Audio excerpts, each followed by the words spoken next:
এই যে আসতেছে ফেব্রুয়ারি, কত ফেব্রুয়ারি জানো? এটা কি বিশ্ব ভালোবাসা দিবস? হ্যাঁ, কি দিবস?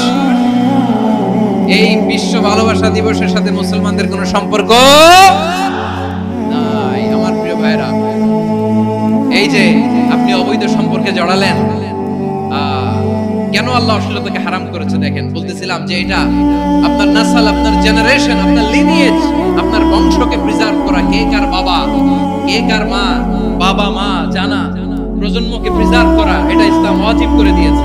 এই যে অবৈধ সম্পর্কের কারণে, বিশ্ব বেহায়া দিবসের কারণে, এগুলোর আউটকাম, আউটপুট হিসেবে মাঝে মাঝে এই ঢাকা মেডিকেলের ডাস্টবিনে নবজাতকের বাচ্চার কান্নার আওয়াজ শুনতে পাওয়া যায়।